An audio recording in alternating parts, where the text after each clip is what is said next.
Okay, Assalamualaikum dan salam sejahtera. Selamat datang ke rancangan Islam di Asia Tenggara. Terima kasih kerana sudi meluangkan masa dengan kami pada hujung minggu ini. Hari ini kami telah menjemput seorang tetamu khas untuk berkongsi sedikit mengenai tajuk kita pada hari ini, iaitu Islam semasa zaman penjajahan. Sebelum meneruskan sesi temu ramah, saya ingin memperkenalkan tetamu jemputan kita pada hari ini, iaitu Dr. Nazaruddin bin Zainul. Apa khabar, Dr.? Alhamdulillah, baik. Terima kasih. Jadi, saya pasti Dr. sudi maklum dengan netizen hari ini. Tanpa membuang masa, saya akan serahkan kepada rakan-rakan saya untuk temu buat. Silakan saudara Nuri. Baiklah Doktor, untuk permulaan, bolehkah Doktor ceritakan sedikit tentang kedatangan Islam di Filipina? Tentang apa? Kedatangan Islam di Filipina. Alright. Tentang kedatangan Islam. Okay. Ya betul. Terima kasih saudara yang bertanya. Perkembangan Islam di selatan di Filipina sebenarnya tidak jauh daripada perkembangan Islam di dunia Melayu yang lain. Tetapi oleh kerana kedudukan Filipina dari segi geografinya keluar daripada laluan perdagangan antarabangsa di dunia Melayu pada ketika itu, menyebabkan perkembangannya agak terlambat berbanding dengan di tempat lain. Ini kerana bagi negara-negara yang terletak di kawasan laluan Selat Melaka yang merupakan laluan utama antara timur dan barat pada ketika itu, Islam datang ke pelabuhan-pelabuhan utama, khususnya dalam konteks dunia Melayu ini di Melaka lah sebagai pusat penyebaran utama pada ketika itu. Sebelum itu berada di Campar dan sebagainya, kemudian baru beralih kepada Pulau Jawa. Dan oleh kerana Filipina ini adalah kawasan yang terletak di luar daripada laluan perdagangan, menyebabkan Islam hanya sampai di sana dalam catatan secara rasminya pada kurun yang ke-14 Masihi. Artinya 1300 lebih. Ada juga yang mengatakan lebih awal daripada itu dengan penemuan batu nisan misalnya pada tahun 12 lebih dan 13 lebih, tapi sebenarnya itu hanya kedatangan tapi bukan perkembangan. Kalau kita lihat kepada perkembangan yang jelas adalah pada kurun yang ke-14 Masihi, 1380 misalnya, adalah perkembangan Islam bermula di selatan Filipina, di Jolo misalnya, kemudiannya Islam telah merebak sampailah ke utara Filipina. Kita kena faham bahawa yang dikatakan Filipina ini terdapat dua kawasan yang besar. Pertama disebut selatan Filipina, yang kedua utara Filipina. Selatan Filipina meliputi Pulau Mindanao dan juga kepulauan sekitarnya. Sedangkan yang lebih besar daripada itu ialah Pulau Luzon dan juga kepulauan sekitarnya. Itu disebut sebagai selatan. Artinya di kawasan paling selatan ialah Pulau Luzon. Di kawasan paling utara ialah Pulau Luzon, di selatan ialah Pulau Mindanao. Islam pada masa ini kita tahu hanya ada di Pulau Mindanao. Luzon tak ada. Berarti di utara tak ada, di selatan ada. Tapi sebenarnya pada masa lalu Islam telah pun berkembang hingga ke Pulau Luzon di utara. Artinya pada masa lalu terdapat kerajaan di selatan Filipina, terutama kerajaan Sulu dan juga kerajaan Maguindanao yang telah bermula sejak kurun yang ke-13 hingga 14 Masihi dan lebih banyak lagi pada kurun yang ke-15 Masihi semasa zaman Melaka. Dan selepas itu kita lihat Islam daripada selatan Filipina telah berkembang hingga ke utara Filipina di Pulau Luzon. Semasa kedatangan Spanyol ke Filipina 1571, mereka telah berperang dengan sebuah kerajaan Islam yang ada di Luzon, di Pulau Luzon pada ketika itu, iaitu di Manila sekarang. Pemerintahnya bernama Raja Sulaiman. Kedatangan kita tahu bahawa Sepanyol ni datang dua kali. Yang pertama datang oleh Miguel de Legazpi. Yang pertama datang ialah siapa nama tu? Magellan 1521. Tapi Magellan apabila dicampur tangan di dalam urusan pentadbiran di selatan Filipina, di Cebu, menyebabkan dia akhirnya dibunuh oleh Raja Lapu-Lapu. Dan sampai sekarang pun mayat yang tidak ditemui. Kemudian rombongannya balik, datang pula rombongan kedua yang diketuai oleh De Legazpi. Mereka pada ketika itu mencari penempatan dan akhirnya mereka dapat tahu di Luzon ada kerajaan Islam dan mereka melanjutkan lagi perang salib di Eropah, lalu berperang dengan kerajaan Raja Sulaiman yang ada di utara Filipina, di Luzon. Dan kalahlah Raja Sulaiman kerana kecanggihan perang mereka berbanding dengan Raja Sulaiman. Maka kejatuhan Islam, kerajaan Islam di utara Filipina ini menandakan berakhirnya penyebaran Islam di kawasan utara Filipina. Sedangkan di selatan Filipina ketika itu Islam telah berkembang lama. Jadi mereka telah punya kerajaan yang kuat, kerajaan Sulu dan kerajaan Mindanao misalnya, kedua kerajaan ini kuat. Sedangkan kerajaan Raja Sulaiman, kerajaan masih lagi lemah. Jadi menyebabkan mereka kalah. Dan kekalahan itulah menyebabkan Islam tidak berkembang ke utara Filipina. Sehingga sekarang hanya ada di selatan Filipina. Jadi kalau ditanyakan tentang kemasukan Islam ke sana secara rasminya memang pada kurun ke-14, tapi sebelum itu sebenarnya telah ada sekitar kurun yang ke-13 Masihi, 1200 lebih itu sebenarnya sudah ada tapi perlahan-lahan. Jadi semasa zaman Melaka ada zaman kemuncak kepada penyebaran utama di kawasan selatan Filipina. Jadi tiada tanda-tanda bahawa Islam masih lagi wujud di utara Filipina? Selepas kedatangan Spanyol telah pun menjalankan dasar mengkristiankan orang Filipina. Jadi apa yang dibuat oleh Spanyol ialah Spanyol ini mereka datang ke Filipina bukan dengan cara berperang. Mereka datang dengan membawa ramai mubalik Kristian daripada banyak sektor dan keutamanya Kristian Katolik.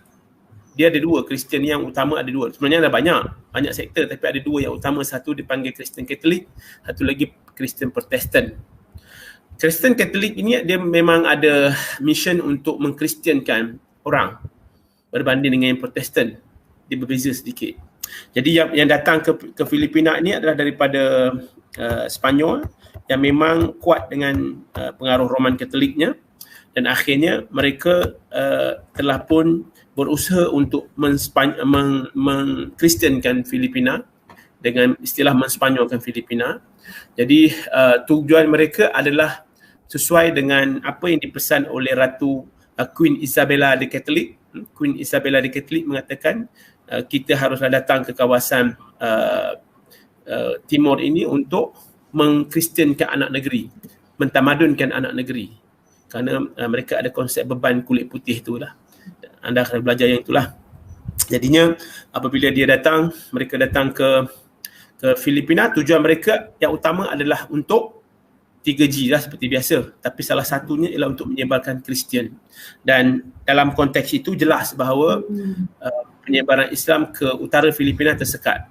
Cuma ke selatan Filipina itu tak boleh disekat sebabnya Islam memang telah berkembang dan kedatangan Spanyol ke selatan Filipina pun mereka tak dapat menguasai selatan Filipina sampailah ke akhirnya. Selangor Spanyol masuk 1521 kedatangan Magellan, kemudian De Legazpi 1570 1568 hingga 1570 mereka menang di utara Filipina, tetapi di selatan Filipina mereka tidak pernah menguasai selatan Filipina sampailah penyerahan kedaulatan Filipina kepada Amerika pada tahun 1898.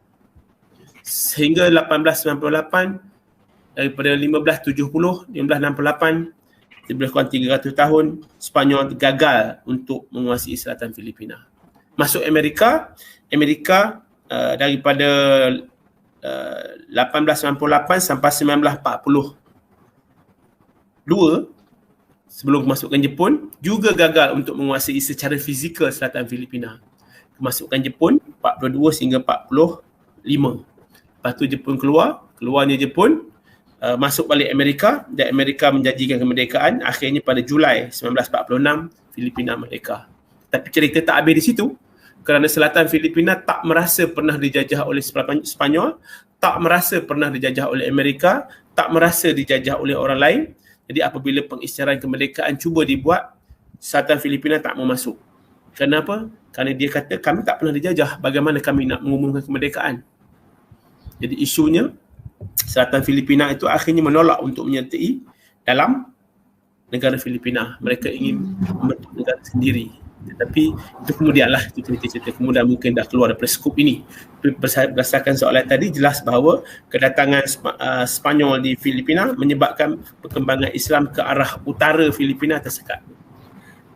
Pada pendapat Doktor, apakah yang terjadi kepada Islam pada zaman penjajahan Spanyol? Alright. Kita tahu bahawa Spanyol ini mereka datang dari Eropah. Di Eropah pada ketika mereka datang sudah berada pada hujung-hujung perang salib. Kita tahu dalam perang salib pada awalnya mereka kalah. Dan mereka melihat bahawa apa yang ada di selatan Filipina, apa yang ada di selatan Filipina itu adalah orang Islam. Jadi orang Islam yang ada di selatan Filipina itu terdiri daripada banyak etnik. Ada yang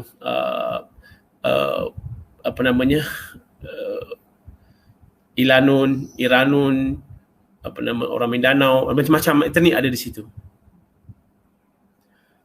Oleh Spanyol, oleh kerana mereka melihat adanya orang Islam di selatan Filipina, dan di Spanyol mereka melihat ada juga orang Islam, dan orang Islam di Spanyol itu dipanggil orang Mor.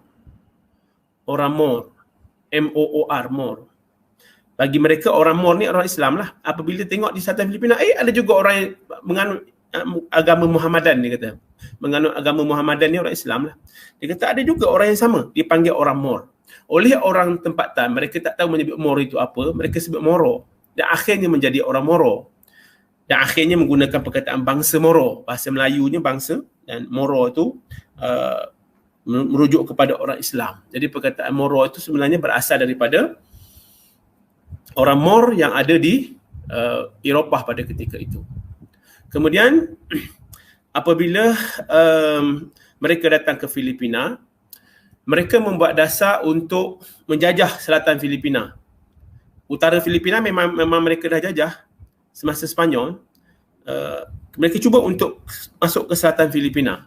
Tetapi sampai ke sudah maksudnya sampailah daripada 1568 sampailah ke 1898 apabila Spanyol menyerahkan Filipina kepada Amerika melalui Traktat Paris ataupun Perjanjian Paris yang disebut sebagai penjualan Filipina kepada Amerika oleh Spanyol sebanyak 20 juta dengan bayaran 20 juta.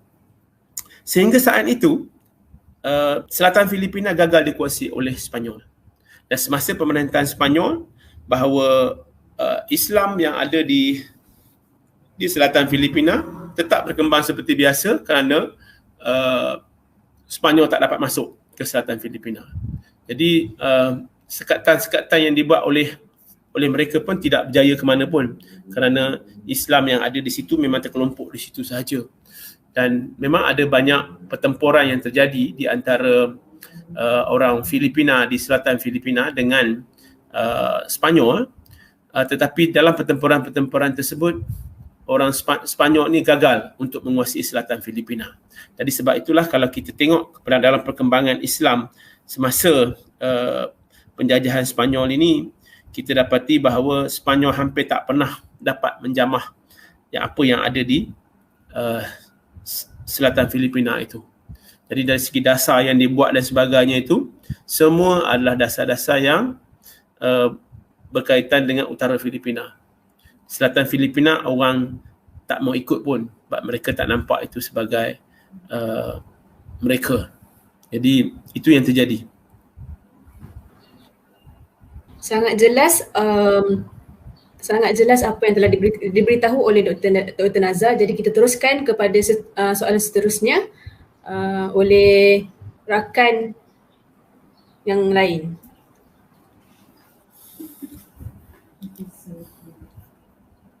Baiklah, Saudari Nurin.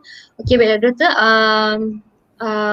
tadi doktor telah jelaskan apa yang berlaku terhadap Muslim semasa zaman penjajahan di Sepanyol. Baiklah, kali ini saya ingin bertanya pula, bagaimana pula keadaan Muslim semasa zaman penjajahan Amerika pula? Mungkin doktor boleh jelaskan. Okey, terima kasih saudara yang bertanya. Semasa penjajahan Amerika, sebelum itu kita kena tahu latar belakangnya dahulu bahawa dari tahun 1568 sehinggalah tahun 1898, Filipina dijajah oleh Amerika di Sepanyol, tetapi mereka gagal untuk masuk ke selatan Filipina.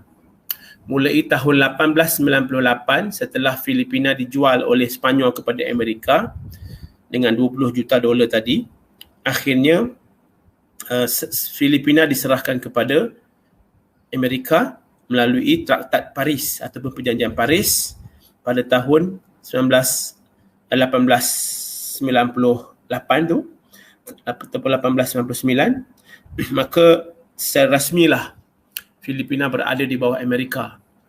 Dan Amerika pada peringkat awalnya dia dah tahu dah bahawa dengan kekuatan bersenjata mereka tak akan menang di selatan Filipina. Apa yang dibuat adalah semasa Amerika masuk ke Filipina, utara Filipina juga menolak kemasukan Amerika sebagai penjajah kerana mereka telah ditipu oleh Amerika. Berdasarkan kepada perjanjian awal, Amerika kata dia akan bantu untuk membebaskan atau memerdekakan Filipina sekiranya mereka diberikan bantuan untuk mengalahkan Sepanyol. Dan setelah Amerika masuk, Amerika tipu. Memang dia buat perjanjian, tapi perjanjian itu semua tipu lah. Akhirnya dia masuk dan dia menjajah di utara Filipina dan selatan Filipina, dia cuba masuk. Di utara Filipina, oleh kerana mereka sedar bahawa Amerika ini menipu, maka mereka menentang. Jadi oleh kerana mereka menentang, maka Amerika fikir kalau dia teruskan penentangan di selatan Filipina, maka mereka tidak akan menang juga. Akhirnya untuk memecahkan kekuatan di selatan Filipina, apa yang dibuat adalah Amerika membuat perjanjian dengan selatan Filipina pada ketika mula-mula masuk. Di utara Filipina mereka berperang. Mereka berperang dengan orang tempatan. Tapi di selatan Filipina mereka tak mau berperang. Mereka mengikat perjanjian yang dipanggil perjanjian ataupun Traktat Bates ataupun perjanjian Bates, BATS. Perjanjian Bates ini adalah perjanjian untuk Amerika bekerja bersama-sama dengan orang selatan Filipina dan tak bergaduh dan sebagainya. Dan setelah Amerika berjaya mengatasi kekuatan orang utara Filipina dalam perang, mereka berjaya, maka selepas itu mereka memungkiri perjanjian Bates. Mereka mula berperang dan juga memasukkan selatan Filipina bukan sebagai wilayah khusus tapi sebagai sebahagian daripada Filipina yang mereka nak jajah. Oleh kerana Amerika ini cerdik, mereka tahu bahawa mereka tak akan menang kalau bergaduh atau berperang dengan Amerika, dengan selatan Filipina. Apa yang mereka buat adalah mereka masuk ke selatan Filipina itu melalui sistem pendidikan dan juga tanah. Di dalam mula kita lihat sistem pendidikan. Dalam sistem pendidikan hanya mereka yang mendapat pendidikan Amerika sahaja yang akan berkelayakan untuk bekerja dalam sektor kerajaan dan yang diiktiraf oleh pemerintah. Dan pendidikan juga diberi secara percuma yang diajar oleh tentera Amerika. Secara psikologinya, orang melihat bahawa tentera yang mengajar dan masuk pula secara percuma dan dia tidak mengganggu pembudaya tempatan dan sebagainya, maka orang Filipina di selatan ini, utara memang terpaksa terimalah sebab dah jajah. Di selatan Filipina ini masuklah pendidikan dengan harapan kehidupan mereka akan jadi lebih baik selepas ini. Kemudian apabila pendidikan berkembang, mereka terlupa bahawa kecerdikan Amerika ini lebih daripada yang lain. Apa yang mereka buat ialah kurikulum yang ada di dalam sistem pendidikan Amerika di selatan Filipina itu dibuat sesuai dengan budaya barat.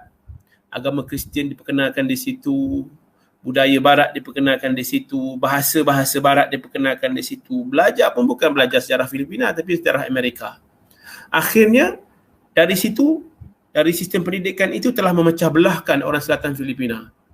Selatan Filipina ini akhirnya terpecah belah oleh budaya yang diajar di sekolah-sekolah. Ini menyebabkan orang Selatan Filipina itu terpecah-pecah kepada banyak kelompok. Lahirnya golongan elit baru berdasarkan pendidikan. Elit ni ada awalnya adalah elit tradisional. Elit tradisional ni adalah golongan raja-raja, golongan-golongan orang pembesar-pembesar yang ada di Filipina itu. Itu dipanggil elit tradisional.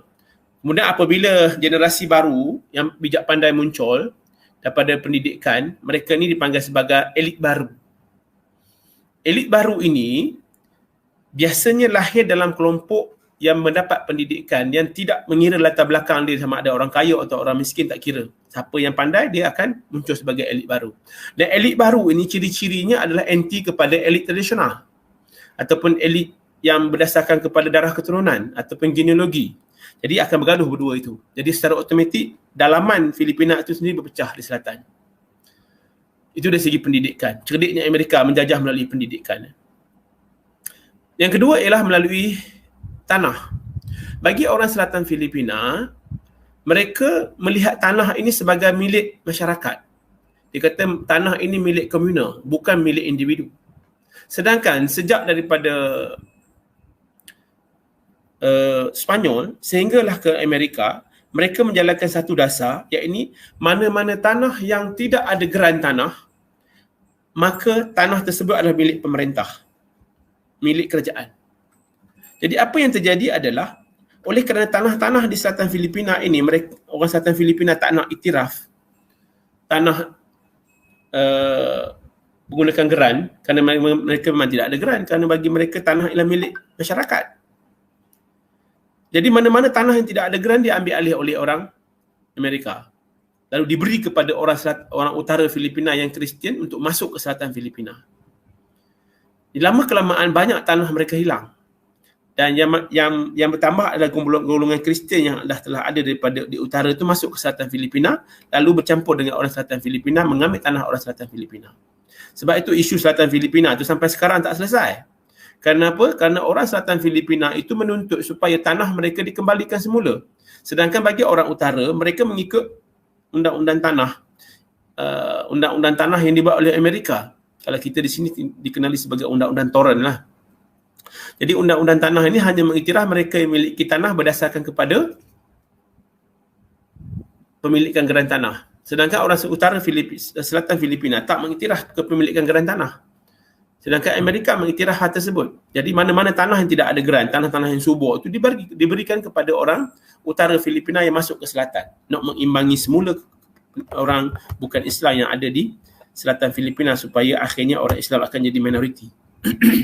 Jadi itu yang terjadi. Jadi dua cara kemasukannya ini, pertama melalui tanah, yang kedua melalui sistem pendidikan, menyebabkan masyarakat Islam di selatan Filipina itu terpecah. Perpecahan dalam kalangan masyarakat itu terjadi sampai sekarang. Akhirnya lahirlah golongan berpendidikan yang ketiga, yakni yang tradisional. Kalau tadi kita kata golongan pertama elit daripada tradisional, elit tradisional, yang kedua elit baru yang lahir daripada sistem pendidikan barat. Yang ketiga adalah elit yang lahir daripada sistem pendidikan Islam, dipanggil madrasah. Ini pun ada juga. Jadi akhirnya banyak kelompok di situ. Sebab itu kita lihat, kalau kita lihat pejuang-pejuang yang ada di selatan Filipina itu, mereka mewakili kelompok-kelompok inilah yang akhirnya bergaduh sama sendiri. Di situlah kekuatan Amerika. Walaupun secara fizikal mereka gagal untuk menguasai Filipina secara perang, secara dengan persenjataan dan sebagainya, tetapi melalui undang-undang dan juga melalui sistem pendidikan, mereka berjaya masuk dan menguasai hati dan nurani masyarakat selatan Filipina. Walaupun selatan Filipina tak berjaya untuk dikristiankan, kerana Amerika memang tidak ada mission, kerana Amerika lebih banyak Kristen Protestan berbanding dengan Kristen Katolik di Spanyol. Akhirnya menyebabkan orang selatan Filipina itu, walaupun secara fizikal tak dapat dikuasai oleh Amerika, tetapi sebenarnya anak-anak mudanya mengagung-agungkan Amerika berbanding dengan yang lain.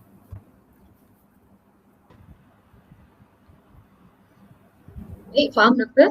Jadi Secara umumnya kita boleh buat katakan bahawa antara faktor yang membolehkan Amerika menakluk Filipina adalah atas sebab tadi perjanjian, pendidikan, faktor tanah dan juga undang-undang. Betul? Ya. Sekarang okey, soalan seterusnya mungkin bagaimana pula dengan keadaan masyarakat Muslim pada zaman Jepun pula? Adakah berbeza ataupun lebih kurang sama dengan Amerika dan juga zaman penjajahan Sepanyol? Right. Kemasukan Jepun ke Filipina adalah melalui Perang Dunia Kedua. Perang Dunia Kedua ini, kalau di kawasan dunia Melayu ini lebih popular dengan sebutan Perang Pasifik. Sama lah tu, Perang Dunia Kedua dan Perang Pasifik itu sama. Dalam Perang Dunia Kedua ini, yang kebanyakannya berlaku di Lautan Pasifik, maka disebut sebagai Perang Pasifik. Amerika akhirnya berjaya masuk ke Filipina setelah mereka berjaya masuk ke kawasan dunia Melayu yang lain, termasuklah Semenanjung Tanah Melayu, Sumatera dan juga Jawa. Kemudian mereka masuk ke Filipina. Persoalannya, apa yang terjadi kepada Islam semasa pemerintahan Jepun? Satu perkara yang kita perlu ingat bahawa kemasukan Jepun ke negara-negara Asia Tenggara yang lain biasanya dianggap satu rahmat. Kenapa? Kerana Jepun datang dengan slogan Asia untuk Asia, Jepun untuk Asia dan sebagainya, yang propagandanya mengatakan bahawa Jepun akan membantu negara-negara yang terjajah di Asia Tenggara ini untuk merdeka. Dalam hal ini, para pejuang kemerdekaan pun menyambut baik kedatangan Jepun. Sebab itulah Jepun datang ke Malaya. Disambut baik pada peringkat awalnya oleh nasionalis. Jepun datang ke Indonesia, ke Pulau Jawa, ke Sumatera dan sebagainya, disambut baik. Malah disambut kedatangan Jepun itu kerana dianggap Jepun sebagai orang yang akan membebaskan Asia Tenggara ini. Kerana penjajah-penjajah yang ada di Asia Tenggara ketika itu tak pernah menjanjikan kemerdekaan. Inggris tak pernah kata nak bagi kemerdekaan kepada Malaya. Belanda tak pernah kata nak bagi kemerdekaan kepada Indonesia. Tetapi kedatangan Jepun ke Filipina berbeza. Kenapa? Kerana Amerika pada 1936 telah pun menjanjikan kemerdekaan kepada Filipina setelah pembentukan Commonwealth Filipina, setelah 10 tahun pembentukan Commonwealth Filipina. Pada 1936, Amerika telah berjanji untuk memberikan kemerdekaan kepada Filipina setelah 10 tahun pembentukan Commonwealth Filipina. Apa tujuan pembentukan Commonwealth Filipina? Ialah untuk mengajar cara-cara memerintah kerajaan sendiri oleh orang Filipina. Dan pada ketika itu, orang Filipina banyak dilantik dalam jabatan-jabatan kerajaan, ketua-ketua jabatan dan sebagainya untuk melatih mereka mentadbir. Jadi oleh kerana tahun 1936 dah dijanjikan kemerdekaan pada tahun 1946, Julai 1946, maka kemasukan Jepun pada tahun 1942 tentulah ditentang oleh orang Filipina kerana mereka dah dijanjikan kemerdekaan. Jadi kemasukan orang Jepun ke Filipina itu, kalau kemasukan Jepun di Asia Tenggara yang lain dianggap satu rahmat, tapi kemasukan Jepun ke Filipina dianggap satu malapetaka kepada orang Filipina. Isunya, apakah Jepun ini mempunyai dasar terhadap Islam semasa menjajah? Ya, ada. Orang jarang membahas tentang dasar Jepun terhadap Islam di negara jajahannya. Ada. Jepun pada peringkat awal datang, mereka bekerjasama dengan para pemimpin agama. Kenapa? Kerana mereka menganggap golongan pemimpin agama ini adalah orang yang mampu untuk mempengaruhi masyarakat setiap keputusan. Jadi sebab itu pada peringkat awalnya Jepun berusaha untuk berkawan baik dengan para ulama. Malah mereka sendiri pun dalam kalangan tentera Jepun pun ada yang Islam yang datang, yang dibawa khusus untuk membantu mereka untuk berkawan dengan golongan ulama ini. Jadi pada peringkat awal Jepun cuba untuk berbaik-baik dengan golongan ulama ini, tapi kita lihat penerimaan di Filipina itu berbeza kerana Jepun ini datang bukan tidak tepat pada masanya. Jadi akhirnya kita dapati seluruh Filipina itu menolak kedatangan Jepun. Dan di selatan Filipina pun lebih kurang sama juga, kerana mereka menganggap Jepun ini sebagai penghalang kepada perjanjian yang telah dibuat sebelum itu. Walaupun selatan Filipina itu sendiri sebenarnya menolak perjanjian kemerdekaan yang pada peringkat awal itu. Kenapa? Kerana mereka selatan Filipina tak mahu masuk Commonwealth Filipina. Sebab dia kata semasa semasa Belanda selatan Filipina tak pernah dijajah oleh Sepanyol. Semasa Amerika juga tak berjaya menjajah selatan Filipina secara fizikal. Jadi untuk apa memasukkan selatan Filipina ke dalam Commonwealth Filipina? Kerana selatan Filipina tak pernah dijajah. Kalau tak pernah dijajah, kenapa dan bagaimana mereka nak mengisytiharkan kemerdekaan sedangkan mereka tak pernah dijajah? Jadi itulah timbul kemudiannya kelompok-kelompok bersenjata yang menolak hal tersebut, yang akhirnya menjadi sebahagian daripada kelompok yang menuntut untuk diberikan autonomi kepada wilayah selatan Filipina. Dan ada dua sebab. Tadi saya dah sebutkan bahawa isu tanah, orang selatan Filipina itu menuntut supaya tanah dikembalikan kepada Islam semula. Yang kedua tadi saya sebutkan berkaitan dengan penolakan mereka untuk mengisytiharkan kemerdekaan. Dua sebab inilah menyebabkan berlakunya pemisahan di Filipina sampai sekarang. Sebab itulah tak boleh selesai masalah ni, kerana masalah tanah tu tidak boleh nak ke belakang balik. Berbalik kepada Islam semasa pendudukan Jepun, kita tahu bahawa pendudukan Jepun pun tak lama. Selepas itu apabila Jepun sudah mulai mengalami kekalahan dalam peperangan mereka di Pasifik, Jepun pun terpaksalah melantik orang tempatan dalam kalangan orang tempatan untuk mentadbir. Sebenarnya Jepun bukanlah nak lantik orang tempatan untuk mentadbir bagi pihak Jepun, tapi oleh kerana kapal-kapal Jepun yang membawa pegawai-pegawai awam dan juga staf-staf awam, staf-staf kerajaan awam ni untuk mentadbir bagi pihaknya di Lautan Pasifik telah pun tenggelam kapalnya. Jadi mereka tak cukup kaki tangan, terpaksalah lantik orang tempatan untuk bekerja mentadbir semasa Jepun. Dan masa Jepun orang selatan Filipina juga diberikan peluang untuk mentadbir di selatan Filipina. Jadi tidak ada banyak sangat cerita tentang selatan Filipina di bawah masa Islam di bawah Jepun.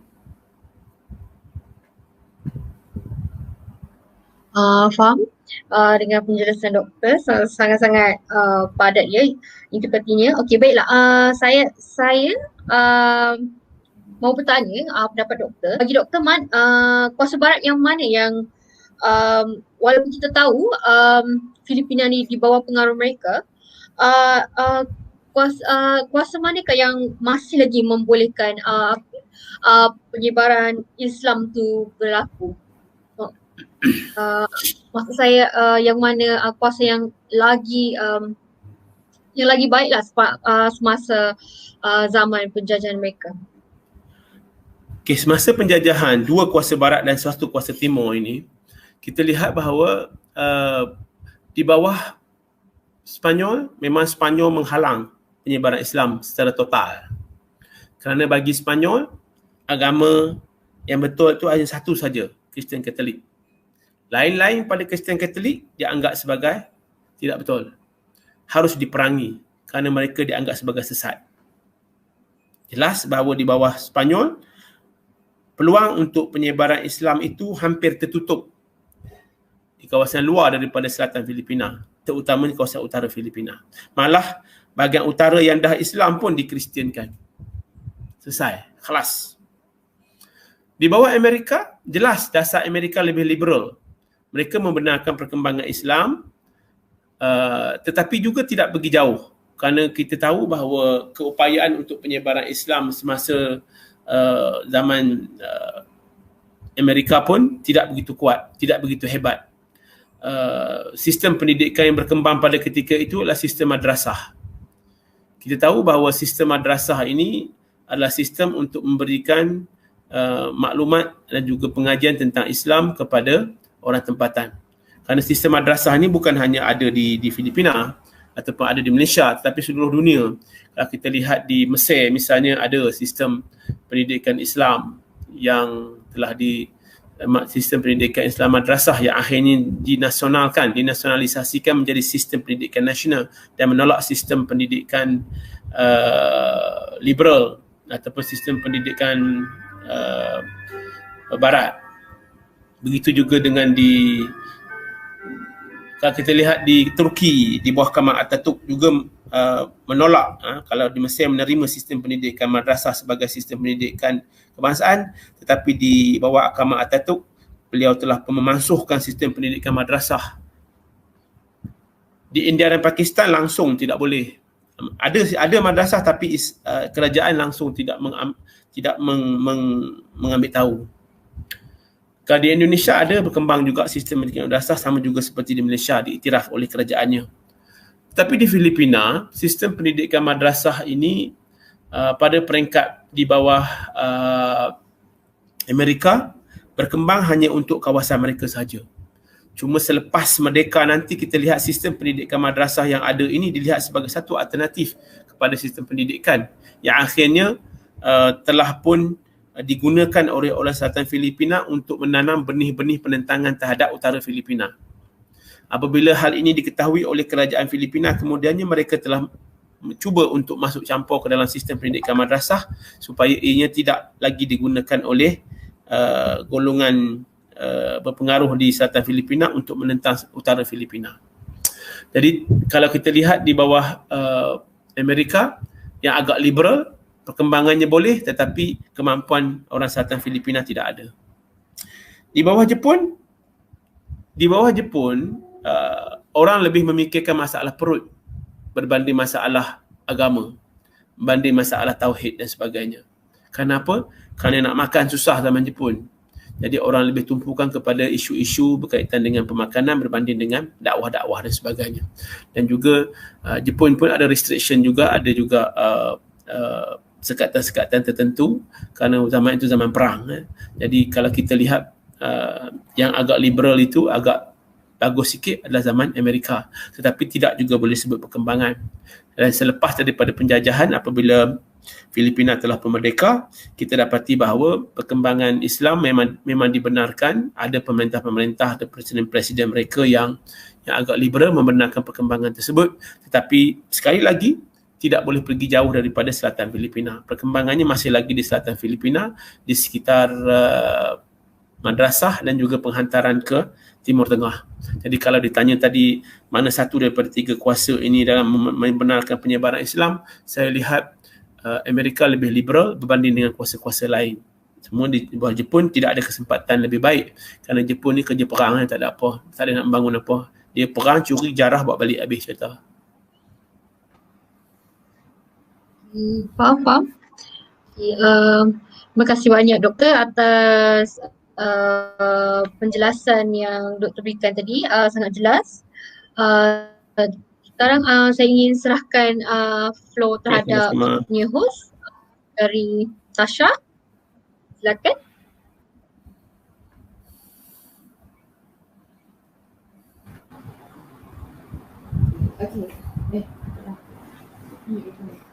Okay, so terima kasih kepada doktor atas perkongsian pada hari ini dan kerana sanggup meluangkan masa doktor untuk menyampaikan ilmu kepada kami. Terima kasih juga kepada rakan-rakan saya yang telah berusaha pada hari ini. Jadi sampai di sini sahaja pertemuan kami berkaitan dengan Islam semasa zaman penjajahan di Filipina. Harapnya ramai dapat memperoleh manfaat daripada perkongsian hari ini. Dengan ini saya akan pertemuan dengan wabillahi taufiq wal hidayah. Wassalamualaikum warahmatullahi wabarakatuh. Right, thank you. Peace.